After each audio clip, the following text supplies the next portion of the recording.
नमस्कार दोस्तों, आज हम बात करेंगे महात्मा गांधी के नेतृत्व में हुए 6 प्रमुख मूवमेंटों के बारे में।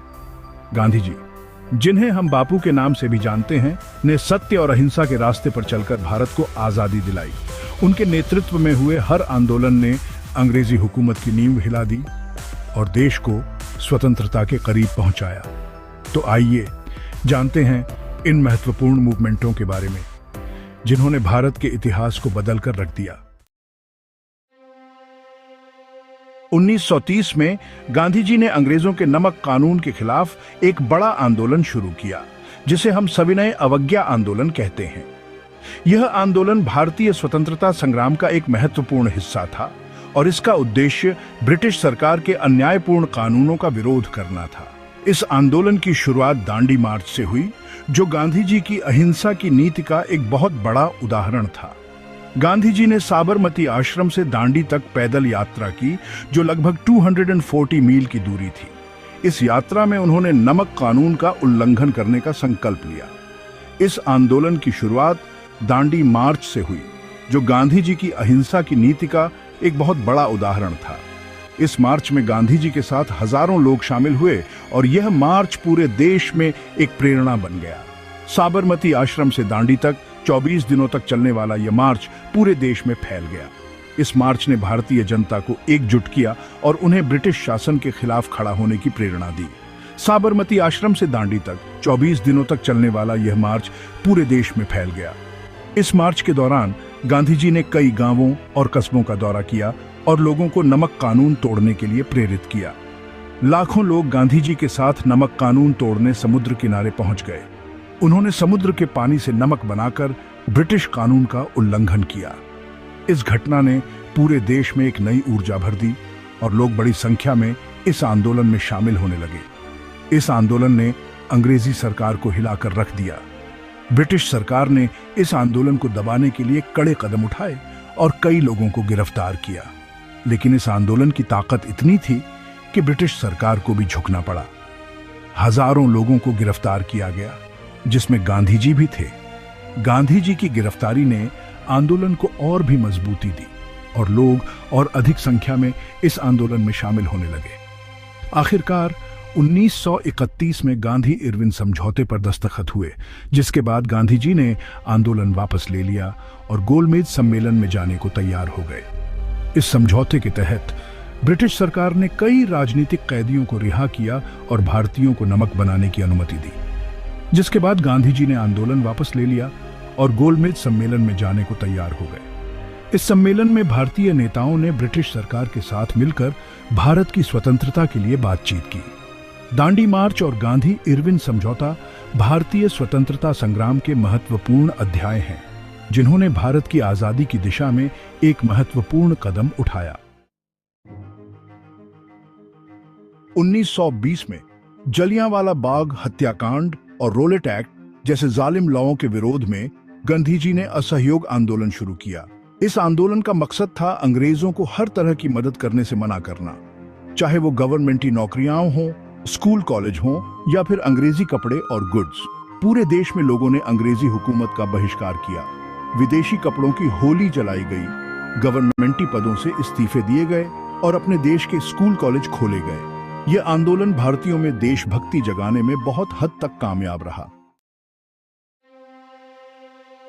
दूसरे विश्व युद्ध के दौरान 1942 में गांधी जी ने करो या मरो के नारे के साथ भारत छोड़ो आंदोलन शुरू किया। यह आंदोलन भारतीय स्वतंत्रता संग्राम का एक महत्वपूर्ण मोड़ था, जिसने देश के हर कोने में आजादी की लहर पैदा कर दी। इस आंदोलन का मकसद था अंग्रेजों को भारत छोड़ने पर मजबूर करना। गांधी जी ने स्पष्ट रूप से कहा कि अब समय आ गया है कि भारत को स्वतंत्रता मिले और ब्रिटिश शासन का अंत हो। गांधी जी ने अंग्रेजों को खुली चुनौती देते हुए कहा कि भारत में भले ही अफरा तफरी मच जाए, लेकिन उसे अपने पास मत रखो। उन्होंने भारतीय जनता से अपील की कि वे किसी भी कीमत पर स्वतंत्रता के लिए संघर्ष करें और पीछे न हटें। यह आंदोलन पूरे देश में आग की तरह फैल गया। हर शहर, हर गांव में लोग सड़कों पर उतर आए और ब्रिटिश शासन के खिलाफ आवाज उठाई। इस आंदोलन ने भारतीय जनता को एकजुट कर दिया और उन्हें एक साझा लक्ष्य के लिए लड़ने की प्रेरणा दी। हालांकि अंग्रेजी सरकार ने इस आंदोलन को कुचलने के लिए बहुत सख्त कदम उठाए। उन्होंने आंदोलनकारियों पर अत्याचार किए, उन्हें जेल में डाला और कई बार हिंसा का सहारा लिया। लेकिन भारतीय जनता का हौसला नहीं टूटा।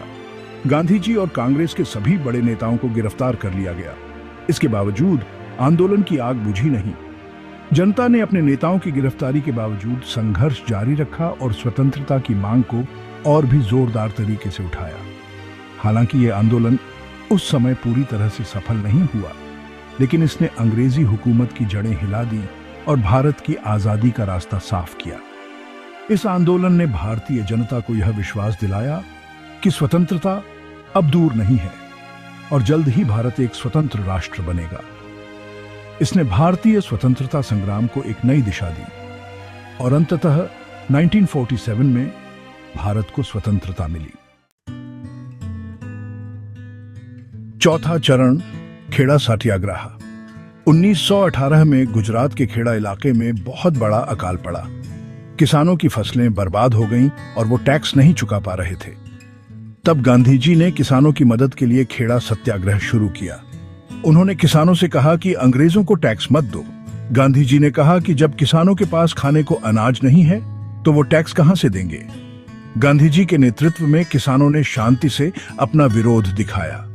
आखिरकार अंग्रेजों को झुकना पड़ा और किसानों को टैक्स में छूट देनी पड़ी। पांचवा चरण, चंपारण सत्याग्रह। यह भारतीय स्वतंत्रता संग्राम का एक महत्वपूर्ण अध्याय है जिसने देश की दिशा बदल दी। 1917 में गांधी जी ने बिहार के चंपारण में नील की खेती करने वाले किसानों की मदद के लिए अपना पहला सत्याग्रह शुरू किया। यह सत्याग्रह भारतीय स्वतंत्रता संग्राम में एक महत्वपूर्ण मोड़ साबित हुआ। चंपारण के किसान ब्रिटिश जमींदारों के अत्याचारों से पीड़ित थे, जो उन्हें नील की खेती करने पर मजबूर करते थे।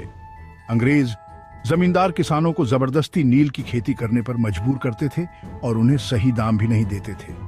किसानों को अपनी उपज का उचित मूल्य नहीं मिलता था और वे कर्ज के बोझ तले दबे रहते थे। इस अन्यायपूर्ण व्यवस्था ने किसानों की स्थिति को अत्यंत दयनीय बना दिया था। गांधी जी ने किसानों की परेशानी देखी और उनके साथ आ खड़े हुए। उन्होंने किसानों की समस्याओं को समझने के लिए गांव-गांव जाकर उनसे मुलाकात की। गांधी जी ने किसानों के दुख दर्द को सुना और उनके अधिकारों के लिए लड़ने का संकल्प लिया। उन्होंने अंग्रेजों के खिलाफ अहिंसक तरीके से लड़ाई लड़ी और किसानों को उनके हित के लिए लड़ने के लिए प्रेरित किया। गांधी जी ने सत्य और अहिंसा के मार्ग पर चलते हुए किसानों को संगठित किया और एक बड़े आंदोलन की नींव रखी। इस आंदोलन ने ब्रिटिश हुकूमत को हिलाकर रख दिया। आखिरकार गांधी जी की कोशिशों से किसानों को कुछ राहत मिली और चंपारण सत्याग्रह उनके आगे के आंदोलनों के लिए एक उदाहरण बन गया।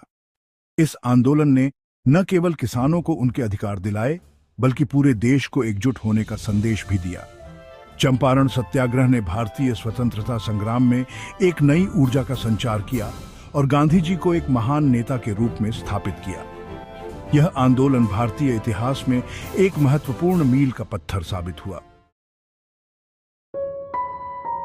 छठा चरण, खिलाफत मूवमेंट। 1919 में पहला वर्ल्ड युद्ध खत्म होने के बाद ब्रिटिश सरकार ने तुर्की के खलीफा को हटाने का फैसला किया। खलीफा को मुसलमान अपना धार्मिक नेता मानते हैं और उनके खिलाफ ब्रिटिश सरकार के इस कदम से भारतीय मुसलमान बहुत नाराज थे। मौलाना मोहम्मद अली और मौलाना शौकत अली ने खिलाफत आंदोलन शुरू किया। गांधी जी ने भी इस आंदोलन का समर्थन किया और हिंदू मुस्लिम एकता दिखाई। हालांकि यह आंदोलन अपने मकसद में कामयाब नहीं हो सका और तुर्की में खिलाफत खत्म हो गई।